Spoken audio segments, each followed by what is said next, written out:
नमस्कार आदाब दोस्तों, मुंब्रा एक्सप्रेस में आपका स्वागत है। दोस्तों आइए चलते हैं आज की विशेष और बड़ी खबर पर। अब नहीं बनेगा रहमानिया कोविड-19 का सेंटर। जी हाँ दोस्तों, मुंब्रा एक्सप्रेस न्यूज़ में खबर दिखाने के बाद काफ़ी ज़्यादा लोगों ने मिलकर हंगामा किया और नगर सेवक अशरफ पठान शानू से लोगों ने मदद की गुहार लगाई, जिसके बाद शानू पठान ने मामले को गंभीरता से लेते हुए आकर फ़ौरन माननीय गृह निर्माण मंत्री जितर आवाड़ साहब को कॉल करके सारा माजरा बताया और कहा कि यहाँ पे 70 पेशेंटों की जान पर बात आई है और डायलिसिस के पेशेंट के लिए हम रिस्क नहीं ले सकते, जिस पर गृह निर्माण मंत्री ने भी आश्वासन दिया। और फिर 4 बजे के करीब एक मीटिंग रखी गई, जिसमें जो मनपा के उपायुक्त है आयर साहब, वो उन्होंने फैसला लिया कि अब रहमानिया हॉस्पिटल को कोविड-19 सेंटर नहीं बनाया जाएगा और दूसरे अस्पताल में कोविड-19 के लिए प्रक्रिया की जाएगी। वहीं हम शुक्रगुजार हैं अशरफ पठान शानू के और वहीं गृह निर्माण मंत्री डॉक्टर जितेंद्र आवाड़ साहब के कि उन लोगों ने जो इन गरीबों का साथ दिया आज और लगभग 70 से 80 लोगों को इंसाफ दिलाया। आइए चलते हैं और देखते हैं कि क्या पूरा माजरा था, कैसे अशरफ पठान शानू ने इस पर तत्काल कार्रवाई करवाई और कैसे लोगों का दिल जीता। धन्यवाद। सिर्फ और सिर्फ कोविड-19, बाकी डिलीवरी पेशेंट गया तेल लगाने, डायलिसिस पेशेंट गया तेल लगाने, किसी को हार्ट का पेशेंट है गया तेल लगाने, ये सब गए तेल लगाने। कोविड आने के पहले कोई बीमारी, कोविड आने के पहले क्या कर रहे थे? कोविड आने के पहले लोग सब कहाँ थे? हाँ, अभी जब डायलिसिस के लिए इतनी सारी हॉस्पिटल्स हैं और चलो एक हॉस्पिटल का ये लोगों ने बोले हैं कि भाई रहमानिया के अंदर डायलिसिस चल रहा है, तो फिर उसको क्यों कंटिन्यू नहीं कर रहे? कंटिन्यू क्यों नहीं कर रहे? हमारा सिर्फ एक ही नहीं, कल आयरे साहब ने जो हिसाब से बोले कि यहाँ पे डायलिसिस बंद नहीं होगा, मगर वहीं कोविड-19 के पेशेंट भी यहाँ। एक सेकंड, उनकी बात सर आंखों पर, उनकी बात सर आंखों पर। आहिर साहब ने जो बोले ना कि डायलिसिस यहाँ पे बंद नहीं होगा, उनकी बात सर आंखों पर, लेकिन हमको राइटिंग में दे दे, हमको राइटिंग में दे दे। खत्म हो गई बात, हम उठ जाएंगे यहाँ से, खत्म हो गई बात, हम लोग उड़ जाएंगे यहाँ से। नहीं तो फिर यहाँ बैठे रहेंगे। वो चाहे फिर उनके लाठी चार्ज आते, क्या आते, पुलिस आती, क्या करेंगे? खींच के लेके जाएंगे नीचे और कुछ करेंगे? खींच के लेके जाएंगे ना नीचे, और कुछ तो नहीं कर सकते, केस करेंगे हमारे ऊपर, लेकिन हम लोग यहाँ से हिलेंगे। डायलिसिस के साथ में कोई कॉम्प्रोमाइज नहीं। एक बार कोविड-19 के साथ में कॉम्प्रोमाइज हो सकता है, एक बार हार्ट के पेशेंट के साथ में कॉम्प्रोमाइज हो सकता है, डायलिसिस के पेशेंट के साथ में कॉम्प्रोमाइज नहीं हो सकता। क्यों? अगर एक दूसरे दिन अगर उसका डायलिसिस नहीं हुआ तो तीसरे दिन उसकी जान के ऊपर बनाएंगी, तो उसकी जान की जिम्मेदारी कौन लेगा? आईरे साहब लेंगे? कौन लेगा? जो अगर मर गए, अभी जो कम से कम 12 लोग मर गए हैं, उनकी जिम्मेदारी कौन लेगा? उनकी जिम्मेदारी प्रशासन ले रहा है, उनकी जिम्मेदारी प्रशासन ले रहा है कि भाई हाँ, हमारी गलती की वजह से हुआ। जब आप लोगों ने कालसेकर बंद करवाया था, हम लोग को जितने भी डायलिसिस के पेशेंट थे, जितने भी डायलिसिस के रिलेटिव थे, आपने उनको इंटीमेशन दिया। आपका काम था कम से कम 2 दिन पहले इंटीमेशन दो, 2 दिन पहले इंटीमेशन दो, तो वो कम से कम 2 दिन के अंदर उनका कुछ सेटअप करे। आपने क्यों इंटीमेशन नहीं दिया? जगह पे इंटीमेशन दे करके बोल देते। इंटीमेशन जो है वो सोल्यूशन नहीं है, अरेंजमेंट, ऑल्टरनेटिव अरेंजमेंट सोल्यूशन है। वही अरेंजमेंट करके दूसरी जगह दो, जैसा कि पिछली बार हमारे को कालसेकर में आफरीन मैडम ने जो खेल दिया था। नहीं, हम लोग जाएंगे नहीं। हमारे को डायलिसिस सिवाय रहमानिया के हमको डायलिसिस कहीं नहीं चाहिए। बारिश के महीने में लोग कहाँ जाएंगे? बारिश के महीने में लोग कहाँ जाएंगे? अभी अगर तुम थाना का बोल दो, तुम डोंबली का बोल दो, अभी बारिश ज्यादा हो, अभी पानी भर गया और अगर डायलिसिस जाएगा नहीं, रिक्शा चालू है, तुम्हारे पुलिस कर्मचारी रिक्शा वालों को मार रहे, तो डायलिसिस वाले कैसे जाएंगे? अरे डायलिसिस वाले को मारे हैं, मेरे पास में वीडियो है उसका, जो डायलिसिस का आदमी उसको मारे। देखो ये बंदा है, कॉलोनी के अंदर रहता है, इसको मारे। जब डायलिसिस वाले को नहीं छोड़ रहे वो, तो दूसरे लोग को ना थाना कैसे जाने देंगे और तो अपना डोंबली कैसे जाने देंगे? तो उससे अच्छा हमको कहीं नहीं जाना है, ये हमारे लिए सेफ जगह है रहमानिया, हम यहीं रहेंगे और हम हमारे लिए यहीं पे डायलिसिस करवाएंगे। कोविड हमको इसको होने नहीं देना है, खत्म बात है। कोविड हमको इसको होने नहीं देना है। आप खुद सोचिए कि यहाँ पे रेसिडेंस है, बाजू में रेसिडेंस है, यहाँ स्कूल है, नीचे चाली है। टीएमसी को जब एप्लीकेशन भेजते हैं तो क्या वो सर्वे नहीं करते? सर्वे नहीं करते वो लोग। सर्वे करने के बिना एप्लीकेशन डाल देते हैं कि हाँ भाई इसको कोविड के पेशेंट कैसे ठीक होंगे? कोविड के ठीक हो जाएंगे, डायलिसिस के नहीं हो पाएंगे। डायलिसिस वाले को कोई कल वहाँ बात करने के टीएमसी ऑफिस से वो आए, हम लोग कल एक बार उल्टे पैर वापस बात की।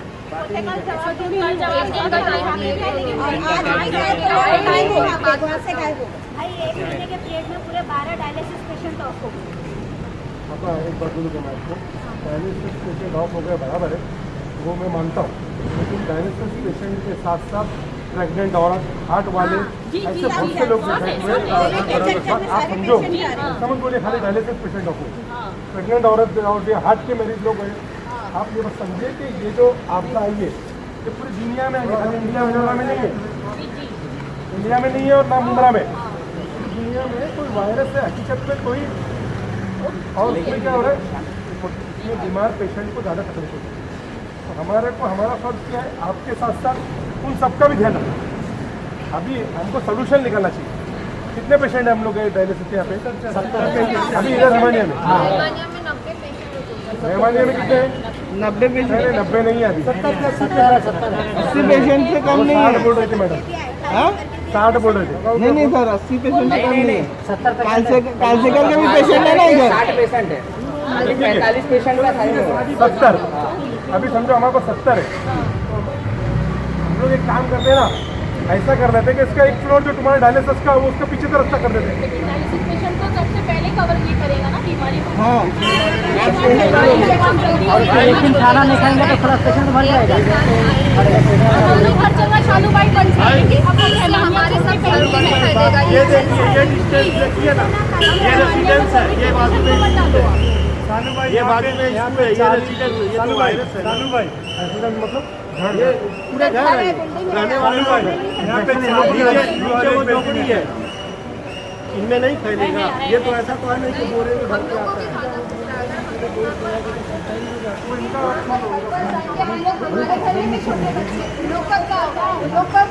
हम लोग के वजह से हमारी फैमिली में भी एक मसला नहीं है ना सर, हमें सिर्फ यहाँ पर डायलिसिस चाहिए, बाकी नहीं। आप हमारे साथ मदद करिए, हमारी ये बात समझिए। नाम सुनिए और पहले बोलेंगे नहीं आओ। पेशेंट है और यहाँ पर 550 डायलिसिस होता है, बाकी जगह से 1200 से 1300 और 2000 का भाड़ा भी है। पैसे कहाँ से लेंगे सर? ट्रैवलिंग का लगेगा 26-26 रुपये लिया। वहाँ पे टेस्ट का भी पैसा देना पड़ता है, वहाँ पे सब पैसा देना पड़ता है, उनको बोलने और अभी किसको बताऊँ? देखो ये देखो, ये बंदा चलते हैं, एक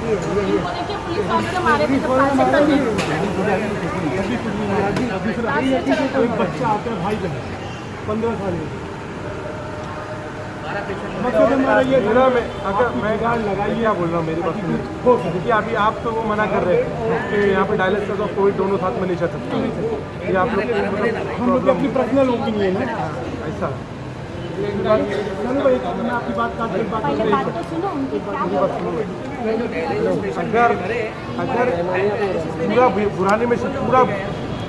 पूरा बुरानी शिफ्ट कर दिया जाए, पूरा डायलिसिस कर दिया जाए तो क्या तकलीफ है?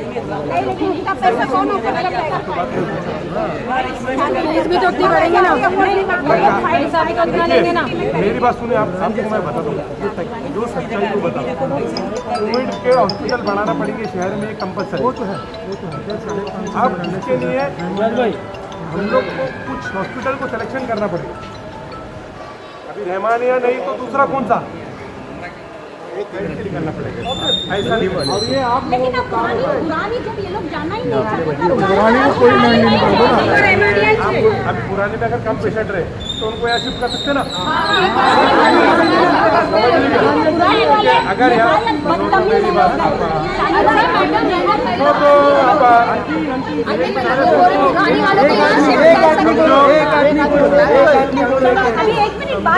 समझो जैसे बुरानी में 20 ही रहे और यहाँ 75 रहे, तो यहाँ से वहाँ क्यों शिफ्ट करेंगे, 20 को यहाँ करेंगे। हाँ सही है सही है। बैठ के मीटिंग लगा के करना पड़ेगी, ऐसा होगा। मैं अभी जाके बात करता हूँ। और भाई यही मैं बोल रहा हूँ, मेरा बोलना वही है, अगर पेशेंट जो कम है और या तो सुनो आपा, या तो फिर ये दोनों छोड़ के तीसरा क्या उपाय, ये भी बात करेंगे कि भाई बुरानी भी रहने दो, तुम्हारी भी बात कर रहा हूँ।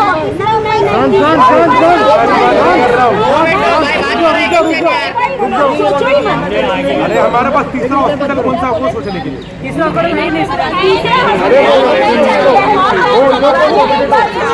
कोविड की बात कर रहे हैं। ऐसी बात करो कि तुम्हें आएगा एंट्री मिलेगी, बस तुम्हारा काम होने वाला नहीं। कोविड की बात कोई भी चले जाए, बोलते रहो बस, ऐसे रहोगे ना चले जाएगी, अब 4 दिन न्यूज चलेगी। आपको कोविड की बात कर रहे क्या बोल रहा हूँ, अगर ये दोनों हॉस्पिटल अगर हम डायलिसिस वालों के लिए रखते तो हमें तीसरा हॉस्पिटल कोविड के लिए कहाँ जाना चाहिए, कोई तीसरा उपाय ढूंढने के लिए कि भाई कोविड हॉस्पिटल कहाँ शिफ्ट करना चाहिए, ना डायलिसिस के लिए ना बुरानी ना रहमानिया। नहीं बनोगा सामने तुम्हारा कमिश्नर खत्म हो बात करना। ठीक है मेरी अभी माननीय मिनिस्टर साहब से बात हुई है और मिनिस्टर साहब से बात हुई, केंद्र साहब से बात हुई कि हम लोग को डायलिसिस पेशेंट को यहाँ से नहीं हिलाना चाहिए। अभी मीटिंग करके हम दूसरा हॉस्पिटल के लिए करेंगे, क्योंकि अगर डायलिसिस पेशेंट को करेंगे तो ऑलरेडी 80 लोगों की जान को धोखा आ जाएगा। तो हम इसके ऊपर अभी मीटिंग करके हो सकता है हम रहमानिया और बोरानी को छेड़े नहीं, क्योंकि उनको डायलिसिस पेशेंट का मामला है। भाई इधर का कैसा है, 1600 में मेरे बीवी का कर रहा हूँ, 550 ही है, 1 रुपया भी बड़ा नहीं आता। शनु भाई अभी जो का मसला चल रहा था, आपने क्या प्रतिक्रिया अपनाई? क्योंकि मेरी अभी हाल ही में एडिशनल कमिश्नर साहब और केंद्र साहब से और मिनिस्टर साहब से बात हुई। मैंने सभी पेशेंटों की दिक्कत का बताया, तो ये बात सही है कि डायलिसिस पेशेंट को अगर हम लोग इधर से उधर शिफ्टिंग करें तो उनकी जान को धोखा हो सकता है।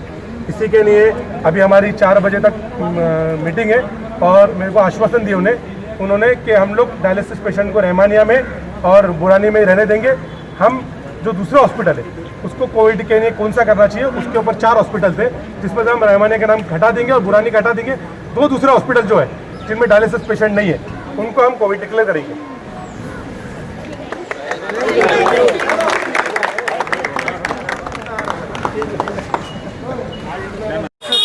पेशेंट को ऑलरेडी हमने पहले ही हटा दिए, हम उनको ऐसा नहीं छोड़ सकते। इसीलिए माननीय गृह निर्माण मंत्री डॉक्टर जितेंद्र रावत साहब ने कमिश्नर साहब से बात की और उनको आदेश दिया कि इसको कोविड से कैंसिल किया जाए। और साथ ही में हमारे यहाँ पे जो इंचार्ज है आहिर साहब और गोसावी साहब को बोला कि तुम इसके निर्देश महापालिका में भी दो और हॉस्पिटल में भी दो। इसलिए हम साथ में आए और हॉस्पिटल में इसकी जानकारी देने के लिए कि सिर्फ Rahmania hospital non Covid patient और डायलिसिस पेशेंट के लिए रहेगा, कोविड में नहीं होगा। थैंक यू गोसावी सर, क्या टीएमसी ने इसे जो कोविड-19 के लिए घोषित किया था, क्या उसे हटा दिया गया है, कैंसिल कर दिया गया है?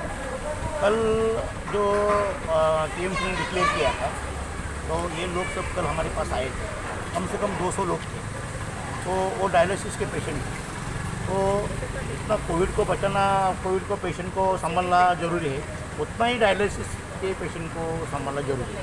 ये बात अपने मंत्री साहब श्री गृह निर्माण मंत्री श्री अवार्ड साहब को मैंने भी बोला, शानूभाई ने बोला। तो और कई जगह अपन 20 बेड का हॉस्पिटल ढूंढ के उधर कोविड करेंगे और ये डायलिसिस बहुत ज़रूरी है लोगों के लिए। इसके लिए साहब ने बोला इसको डायलिसिस का और अदर जो नॉन कोविड जो पेशेंट है इसमें एडमिट हो जाएगी। और रात को ही इमरजेंसी में अपन 20 कॉट काल से कर्मी बढ़ाया है कोविड के लिए और सब सामान भी उनको दे दिया है। तो पेशेंट का तकलीफ न होने के लिए अपन और एक हॉस्पिटल ढूंढ के उधर बीस हॉस्पिटल चॉइस भी किया, हम नाम नहीं बोलेंगे, हम शानू भाई और हम उधर सर्वे करके आएंगे और कल तक वो भी अपन डिक्लेयर करेंगे वो हॉस्पिटल। लेकिन बुरहानी और रहमानिया को डायलिसिस पेशेंट और नॉन कोविड के लिए छोड़ दिया गया। ये निर्णय हो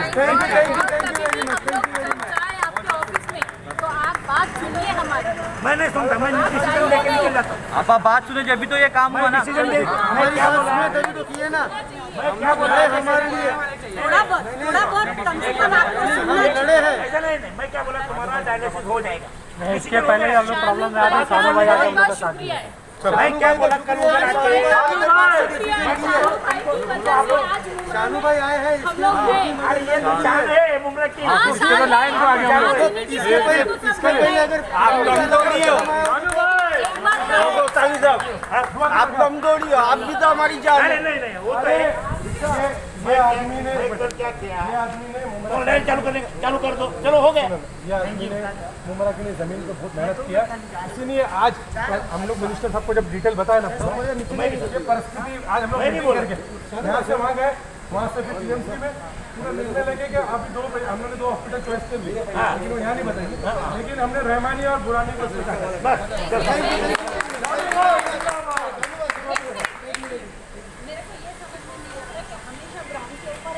एक ही कॉर्पोरेटर नजर आता है, बस शानू भाई हमको कोई और कॉर्पोरेटर नजर नहीं आता। शानू पटेल क्यों नजर ये क्या शानू भाई तो बेस्ट ये बात हम लोग आप बताइए। आज शानू भाई कुछ भी है, चाहे अच्छी बात हो चाहे बुरी बात हो चाहे कुछ भी हो, शानू नजर आता है। शानू क्यों ये अल्लाह की रहमत है मुझ पे बाद में जो नहीं सुनिए वो जाना नहीं मौका मिलता है तकलीफ शानू भाई सबसे आगे है। से मिलने का मौका नहीं मिलता, बहुत कम। हर आदमी बेचारा कॉर्पोरेटर अपने लेवल पे काम कर रहा है, वो बेचारा उनको करने दीजिए, लेकिन आपकी दुआओं से अल्लाह ताला ने मुझे थोड़ा एक्स्ट्रा एनर्जी दी है, इसीलिए मैं सब कर लेता हूँ। तो अल्लाह की और आप लोगों की दुआ है कि जो काम आए, ठीक है, कुछ भी काम नहीं बोलते भाई शुक्रिया।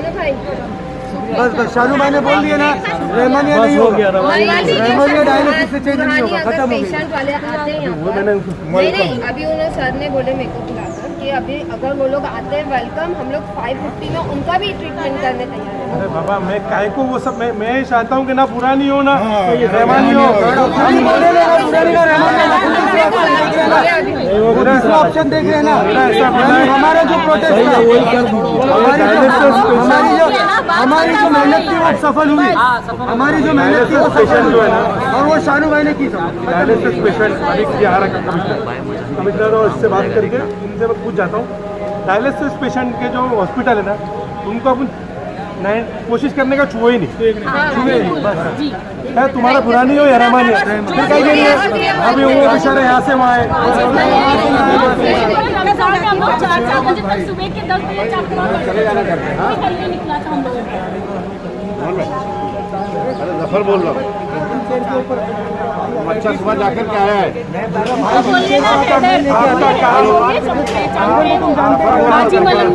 चिंता करने की जरूरत नहीं।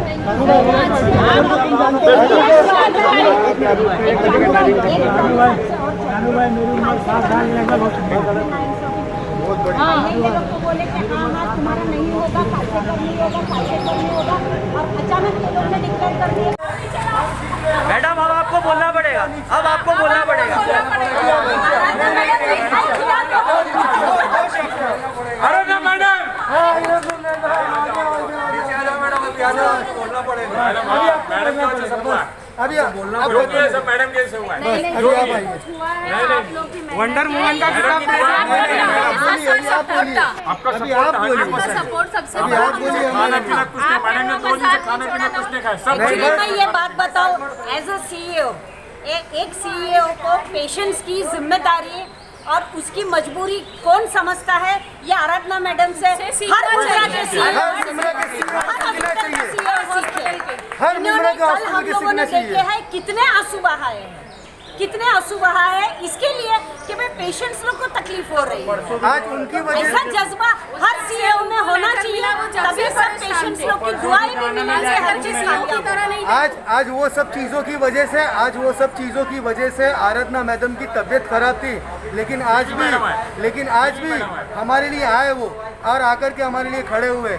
और सब मैंने उनको बोला कि माँ आप फिक्र मत करो, हम लोग साथ में आपके, और हम लोगों ने आपका साथ दिया है।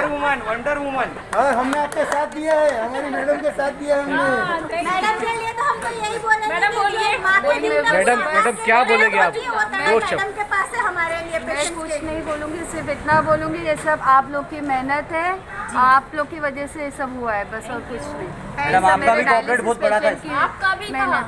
अगर आप नहीं होते तो हम भी नहीं होते। अगर आपका सपोर्ट नहीं रहता तो पेशेंट तो आगे अकेले बढ़ ही नहीं सकते। बाद में हम लोग का था। एक दिन पहले आपका था। एक करके बोलो। जिस तरह से कोविड-19 के लिए हॉस्पिटल को घोषित किया गया था, लेकिन उसके बाद अब ठाणे महानगर पालिका ने इसे कैंसिल किया है क्योंकि यहाँ पर डायलिसिस के मरीज थे। तो अब आप लोगों को इस पर खुशी है? जी बिल्कुल खुशी है, बिल्कुल खुशी है, क्योंकि जो डायलिसिस के जो पेशेंट्स हैं उनकी क्या तकलीफें हैं वो खुद जानता है उनको, और उनके जो ऊपर जो रिलेटिव्स है उनको क्या तकलीफ है वो खुद जानते हैं। हाँ, तो ये तो खुशी की बात है भाई। यहाँ से अगर थाना जाना पड़ता है या कहीं पे भी डोंबिवली जाना पड़ता है, वहाँ पैसे ज़्यादा लगते हैं, उसके बाद में जो आने जाने का जो किराया है, हाँ, और वो कितनी मेहनत करनी पड़ती है। यहाँ पेशेंट्स को तकलीफ कितनी होती है। जब डायलिसिस खत्म होता है उसके बाद में पेशेंट अपने पैरों के ऊपर खड़ा नहीं रह सकता, व्हील चेयर के ऊपर उनको लाना पड़ता है। दुर्गा मैडम आपसे एक सवाल, जैसे कि का भी हाथ है, कल आईएएस आपके पास हम लोग गए थे, आप भी थे वहाँ पर, कल में और आज में भी नहीं होती इतनी। आराधना मैडम के बाद में ये दो हमारे सपोर्ट थे, इनका भी बहुत बड़ा हाथ है हमारे लिए। और हमारी पूरी टीम जितने भी हैं पूरे रहमानिया के सब हमारे साथ खड़े थे और सबका शुक्रिया अदा करते हैं हम लोग। और आप लोगों का भी कि जो आप हमारे साथ मीडिया के माध्यम से सब आप लोगों ने जितेंद्र अवार्ड से अपील की थी, उसको लेकर क्या कहे? जितेंद्र अवार्ड साहब से तो अपील की थी, वो तो थे ही मुमरा के हम लोगों के लिए हमेशा खड़े रहते हैं और आज भी खड़े रहेंगे, आज खड़े रहेंगे, उनको रहना पड़ेगा हमारे लिए, हम लोग के साथ हमारे लिए उन्होंने कुछ किया, हम लोग उनके लिए बहुत बहुत शुक्रिया है और अल्लाह उनको ऐसी हमारे लिए खड़ा रखे हमेशा, बस और कुछ नहीं। और जब भी कोई बात ऐसी आए तो जितेंद्र अवार्ड साहब, चांदू पठान भाई हम लोगों के साथ खड़े रहें। एक चीज़ मुझे बोलना है आप सब लोगों के माध्यम से कि मैं स्पेशली प्रभात टाइम्स का और मेरे जितने भी मीडिया है, सब लोगों का तहे दिल से शुक्रिया अदा करता हूँ, तहे दिल से शुक्रिया अदा करता हूँ। जो हम लोग का प्रोटेस्ट, जो हम लोगों ने डायलिसिस के लिए इतनी मगजमारी की है, इतना हम लोगों ने मगजमारी की है, तो उसके लिए आप लोगों ने हमारा साथ दिया। आप लोगों का तहे दिल से शुक्रिया अदा करता हूँ, हाथ जोड़ के शुक्रिया अदा करता हूँ और आप लोग का बहुत बहुत सराहना अदा करता हूँ। थैंक यू वेरी मच कि आप लोगों ने हमको यहाँ तक हमारा फर्ज है ये करना, यहाँ तक कि हम लोग को पहुँचाया आप लोगों ने कि हमारी रहमानी हॉस्पिटल के अंदर जो डायलिसिस बंद होने की कगार के ऊपर था कि हम लोगों ने वापस दोबारा आप लोग के माध्यम से हम लोगों ने वापस शुरुआत करें। हाँ, आप लोग के माध्यम से, आप लोग के पूरे मीडिया के माध्यम से हम लोगों ने शुरुआत की। मैडम आपसे एक सवाल, जैसे कल आईएएस साहब के पास आप गए थे, हम थे और कुछ लोग भी थे, तो वहाँ पर जाने के बाद जो आईएएस साहब का रवैया था कल, उसमें और आज में आपको क्या फ़र्क लगा जब शानू भाई ने इस मैटर को आगे तक पहुँचाए? एक्चुअली जो कल का जो उनका रवैया था तो आपने भी देखे थे कि उनका रवैया कैसा था। वैसे तो उम्मीद तो बहुत कम थी, लेकिन हम लोगों ने उम्मीद छोड़ी नहीं थी और हम लोगों ने तो तय कर लिया था कि चाहे कुछ भी हो जाए, रहमानिया को हम कोविड-19 होने नहीं देंगे और डायलिसिस यहाँ बंद नहीं करवाएंगे। इसी वजह से हम लोगों ने फिर आज सब लोगों को 11 बजे बुलवाया था और सबको ये बताया था कि भाई ये मत समझिए कि रहमानिया की जंग ख़त्म हो गई है, अभी हमको और लड़ना ही पड़ेगा जब तक हमको ये डिक्लेरेशन नहीं मिल जाता कि इसको कोविड-19 नहीं करेंगे और यहाँ डायलिसिस चालू नहीं रहेगा। तो मतलब आज कहीं ना कहीं सब लोगों की मेहनत सफल होती हुई नजर आई। और ये क्या है, पहिए की 2 गाड़ियाँ हैं, पेशेंट्स और मैनेजमेंट। अगर दोनों जन साथ में मिलके नहीं चलते तो ये कामयाबी हासिल नहीं होती। हम आपके भी शुक्रगुजार हैं जो आपने इन लोगों का साथ दिया। जी, हमारा तो फर्ज है साथ देने का। अगर हम लोग साथ नहीं देंगे तो कौन साथ देगा? कहीं ना कहीं आवाज़ उठनी चाहिए। अब तो ये एक रहमानिया हॉस्पिटल है, अब इसके आगे जहाँ जो हॉस्पिटलों के अंदर फीस का जो मसला चल रहा है उसके लिए हम आवाज़ उठाएंगे। इंशाल्लाह ज़रूर हम भी साथ देंगे आपका। आज के लिए इतना ही, इंशाल्लाह फिर मुलाकात होगी। जब तक के लिए सुरक्षित रहे, सतर्क रहे। जय हिंद, जय महाराष्ट्र। चैनल को लाइक, सब्सक्राइब और कमेंट ज़रूर करें और शेयर करना ना भूलें। और हमसे जुड़े रहने के लिए नीचे बेल आइकन दबाना ना भूलें।